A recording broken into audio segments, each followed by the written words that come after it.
الحمد للہ رب العالمین والصلاة والسلام علی سید المرسلین اما بعد فاعوذ باللہ من الشیطان الرجیم بسم اللہ الرحمن الرحیم۔ چند دنوں سے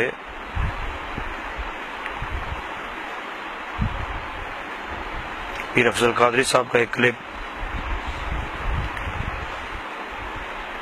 کافی وائرل ہوا، پھر اس پہ بہت سارے لوگوں نے کمنٹس کیے۔ یہ وقت آپس میں انتشار کا نہیں ہے، اس وقت آپس کے اندر اتفاق و اتحاد قائم کرنے کی ضرورت ہے۔ پہلی بات تو یہ ہے کہ شنید یہ ہے کہ پیر افضل قادری صاحب کا وہ کلپ اب کا نہیں بلکہ پرانا ہے۔ دوسری بات یہ ہے کہ امیر اہل سنت قبلہ اگر یہ باتیں ذہن میں رکھتے اور ان باتوں پر توجہ دیتے تو شاید اس وقت ترقی کے ان مقامات پر نہیں ہوتے۔ آج تک ان کی طرف سے کسی جواب کا نہ آنا یا ان کے ترجمان کی حیثیت سے کسی کا ان باتوں کا رد نہ کرنا، یہ اس بات کی علامت ہے کہ مریدین ایسی باتوں پر توجہ نہ دیں۔ مریدین کے لیے اتنا ضروری ہے کہ جس کا وہ مرید ہے بس اسی کی بات مانے شریعت کی حد میں رہ کر، اور اگر اس کے پیر کے خلاف کوئی بولتا ہے تو وہ اس کو گالیاں دینے کے بجائے یا اس کو برا بھلا بولنے کے بجائے کنارہ کشی کر جائے۔ ایک بات تو یہ تھی۔ دوسری بات یہ ہے کہ علماء اہل سنت کو بھی اب غور و فکر کرنا ہوگا کہ ہم کس مقام پہ آ کے کیا بات کرتے ہیں۔ کوئی بات کر کے آپ سمجھیں کہ میری بات آگے نہیں پہنچے گی یا کوئی نہیں سنے گا تو یہ بہت مشکل کام ہے۔ الحمدللہ ثم الحمدللہ،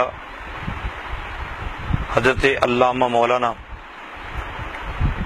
امیر اہل سنت ابو بلال محمد الیاس ستار قادری دامت برکاتہم العالیہ وہ عظیم ہستی ہیں کہ آپ کو ان کے مرید ہر جگہ نظر آئیں گے۔ آپ نظام مصطفیٰ کا نفاذ چاہتے ہیں تو آپ اپنے ارد گرد نظر دوڑائیں۔ دعوت اسلامی والا ہونا ضروری نہیں ہے، لیکن کتنے لوگ آپ کے ساتھ وہ ہوں گے جو اسی الیاس قادری کے مرید ہوں گے، اسی الیاس قادری کے چاہنے والے ہوں گے۔ تو خدارہ اہل سنت پر رحم کریں، اور کوئی بھی چاہے وہ چھوٹے درجے پہ ہے یا بڑے درجے پہ ہے، قطعاً امیر اہل سنت کی ذات گرامی کو مد نظر رکھتے ہوئے پیر افضل قادری صاحب ہوں یا کوئی اور ہو، کسی بھی عالم دین کی توہین کرنے کی قطعاً ضرورت نہیں ہے۔ اب یہاں پہ بھی عجیب سی کیفیت ہے۔ کچھ لوگ یہ کہتے تھے کہ ہمیں الیاس قادری سے نفرت ہے، الیاس قادری نے یہ نہیں کہا، الیاس قادری نے وہ نہیں کیا، الیاس قادری نے یہ نہیں کیا، لیکن الیاس قادری کے مرید کا نام لے لے کے وہ اپنے جناب کاروبار چمکاتے رہے، اور ان کا نام الیاس قادری کے مرید کی وجہ سے اوپر پہنچا، وگرنہ زندگیاں گزر چکی تھیں خود محنت کرتے ہوئے۔ اور دوسرا گروپ وہ سامنے آیا کہ جنہوں نے امیر اہل سنت کی سوچ اور روش کو نہیں اپنایا، بلکہ اگر کسی نے برا بھلا بولا تو اب وہ اس کے خلاف بولنا شروع ہو گئے، اور خلاف بولتے بولتے اس حد تک پہنچ گئے کہ کوئی کچھ بول رہا ہے، کوئی کچھ بول رہا ہے، کوئی کچھ بول رہا ہے۔ کم از کم بولنے سے پہلے ایک مرتبہ امیر اہل سنت کی سوچ اور امیر اہل سنت کے نظریات کو پڑھ لیا جائے۔ یہ خواہ امامہ پہن کے جو بندہ اس طرح کی بات کرتا ہے، خواہ مخواہ یہ اس بات کو بڑھاوا دینا ہے کہ عوام اہل سنت اور دعوت اسلامی دو الگ الگ تنظیمیں ہیں، دو الگ الگ گروپ ہیں۔ یہ علماء اہل سنت دعوت اسلامی سے محبت نہیں کرتے، یہ دعوت اسلامی علماء اہل سنت سے محبت نہیں کرتی، ان کو آپس میں ایک دوسرے کے سامنے لا کر کھڑا کرنا یہ سازش ہے۔ اس سازش کو پہچانیے۔ اللہ تعالیٰ تمام کے حال پر کرم فرمائے، تمام کے حال پر رحم فرمائے۔ اپنوں کو تو سرکار تباہی سے بچا لو، یہ کافی پرانا ایک شعر تھا قبلہ امیر اہل سنت کا۔ اپنوں کو تو سرکار تباہی سے بچا لو، بیچاروں کے سینوں سے عداوت نہیں جاتی۔ میں دعوت اسلامی کے ترجمان کی حیثیت سے یہ بات نہیں کر رہا، نہ مجھے کسی نے کہا۔ جو سوشل میڈیا پہ میں ورک کرتا ہوں، جو دیکھتا ہوں، اس کو مد نظر رکھتے ہوئے میں نے یہ چاہا کہ اس چیز کو سامنے لایا جائے۔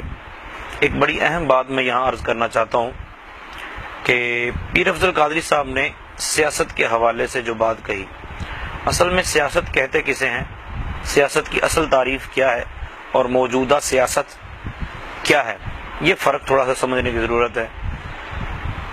آپ ہدیہ سیدیہ علامہ فضل خیر آبادی رحمۃ اللہ تعالی نے بڑی واضح کر کے ان مثالوں کو بیان کیا ہے کہ حکمت کی ہی ایک قسم سیاست ہے، لیکن وہ سیاست آج کل نہیں ہوتی۔